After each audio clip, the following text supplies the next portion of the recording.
हरे कृष्णा, राधे राधे। सभी का most welcome है मेरे एक और न्यू ब्लॉग में। हैप्पी मकर संक्रांति आने वाली है, सभी को पहले से ही बधाई दे देती हूँ, क्योंकि मकर संक्रांति और सठतिला एकादशी एक ही दिन पड़ रही है। ऐसे में बहुत ज़्यादा कन्फ्यूजन है किस दिन दान करें। तो लेकिन 14 तारीख को तो एकादशी का व्रत किया जाएगा, तो इस दिन आप खिचड़ी का दान, मतलब चावल की खिचड़ी का दान बिल्कुल भी ना करें। आप लोग सुबह कर सकते हैं 15 तारीख को, क्योंकि एकादशी के दिन चावल खाना, क्योंकि सारा जो पाप होता है चावल में ही समाहित हो जाता है, तो इसलिए चावल का दान नहीं किया जाएगा। और अपने हिंदू धर्म में मकर संक्रांति का पर्व बहुत ही धूमधाम से मनाया जाता है। साल का पहला त्यौहार होता है और साल की पहली एकादशी भी पड़ रही है, सठतिला एकादशी।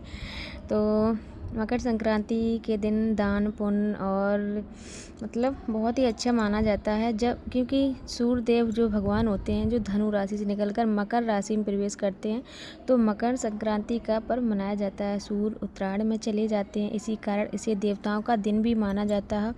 और इस दिन पवित्र नदियों में स्नान करना और दान करना, ये अच्छे पुण्य की प्राप्ति होती है, ऐसा बोला जाता है। और इस साल तो सठतिला एकादशी का व्रत भी रखा जाएगा, तो ऐसे में कुछ चीज़ों का दान करने से पुण्य की प्राप्ति होगी। इसके साथ ही आपके जीवन में जो नहीं होते हैं ना, शनि राहु केतु जैसे दोषों से आप छुटकारा पा सकते हैं। तो मकर संक्रांति पर आप ना तिल का दान ज़रूर करें। तिल का दान करना बहुत ही ज़्यादा शुभ माना जाता है। काले तिल का दान सबसे अनिवार्य है।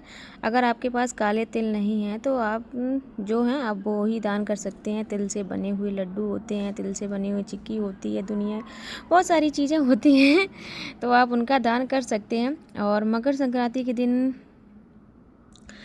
सुबह ही ब्रह्म मुहूर्त में स्नान करना चाहिए, क्योंकि सुबह स्नान करने से, और जब भी आप दान करें अपनी सामर्थ्य के अनुसार ही दान करें।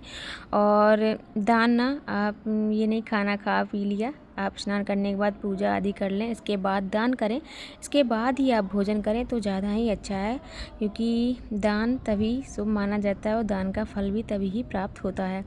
और आइए आप सुनते हैं, मतलब जानते हैं कि किन किन चीज़ों का दान कर सकते हैं। वैसे तो सबसे पहले मेरा तो यही मानना है, आप अपनी सामर्थ्य के अनुसार दान करें, जो आपके पास है। ये नहीं कि मैं इतना करूं उतना करूं, नहीं, अपनी सामर्थ्य के अनुसार ही दान करें, भगवान उससे ही प्रसन्न हो जाते हैं। तो खिचड़ी तो आप बनाकर दान कर ही सकते हैं, ये तो सबसे बड़ा पुण्य है। बस आप 14 तारीख को नहीं दान करें खिचड़ी का, 15 तारीख को कर सकते हैं। 14 तारीख को आप तिल का दान कर सकते हैं, गुड़ का दान कर सकते हैं, जो खिचड़ी में डाली जाती हैं चीज़ें, सब्जी वगैरह, उनका दान कर सकते हैं। ऊनी वस्त्र, क्योंकि ठंड है तो ऊनी वस्त्रों का दान भी आप कर सकते हैं 14 तारीख को। और लेकिन खिचड़ी का दान आपको ना 15 तारीख को ही करना है, क्योंकि उस दिन 14 तारीख को तो एकादशी है। तो आप क्या क्या किन किन चीज़ों का दान कर सकते हैं, तो सबसे पहले मैंने आपको बताया तिल का दान करना बहुत ही शुभ माना जाता है। इसके साथ ही गुड़ का दान करने से सूर्य देव को समर्पित होता है, इससे आत्मविश्वास में वृद्धि होती है और सूर्य भगवान बहुत खुश होते हैं। और इसके साथ ही आप खिचड़ी का दान कर सकते हैं, जिसमें काली उड़द की दाल होना बहुत ज़्यादा शुभ माना जाता है। अगर आपके पास नहीं है, आपके पास जो भी दाल है, तो आप उसी, जैसे मूंग की है और काली उड़द की नहीं है, तब भी आप दान कर सकते हैं। और खिचड़ी का दान क्यों किया जाता है? खिचड़ी का दान करने से शनि और चंद्रमा के जो अशुभ प्रभाव होते हैं, ग्रह दोष जो बोले जाते हैं, वो कम होते हैं, तो इसीलिए ये दान किया जाता है। आप ऊनी वस्त्रों का दान कर सकते हैं, गरीब लोगों को, ज़रूरतमंद लोगों को आप कम्बल या गर्म कपड़ों का दान कर सकते हैं। ऐसा करने से भगवान जी बहुत ही प्रसन्न होते हैं, बहुत ही, थोड़े नहीं बहुत ज़्यादा। और इसके अलावा आपके पास जो ऋतु फल है, आप उन फलों का दान कर सकते हैं। अगर आपके पास काले तिल नहीं है तो आप सफ़ेद तिल से बनी हुई कोई चीज़ या तिल ही दान कर सकते हैं ज़रूरतमंद लोगों को। और घी का दान कर सकते हैं, क्योंकि खिचड़ी जो बनती है उसमें घी ज़रूर डलता है। आप दाल का दान कर सकते हैं, नमक का दान कर सकते हैं, और हल्दी हो गई, जो हम लोग खिचड़ी में यूज करते हैं सब्जियां, उनका दान कर सकते हैं। और शकरकंदी, आलू हो गए, इनका दान कर सकते हैं। और जो भी आपके पास फल हों उनका दान कर सकते हैं। इसके अलावा गुड़ का दान करना बहुत ही शुभ माना जाता है एकादशी पर, तो आप इन सब चीज़ों का दान कर सकते हैं। और दान करना है तो किसी के दबाव से नहीं कि मैं उनका देख रही हूँ तभी मैं दान करूँ। आपकी जो श्रद्धा हो आप अपनी खुशी से दान करिए, जितना हो सके उतना कीजिए, क्योंकि दान जब भी करो तो खुशी मन से करो और भगवान को कष्ट ना हो। भगवान का ये दान तो कर रहे हैं पर मन में लगा नहीं मुझे इतना नहीं करना था। दान अपनी खुशी और अपनी सामर्थ्य के अनुसार ही करना।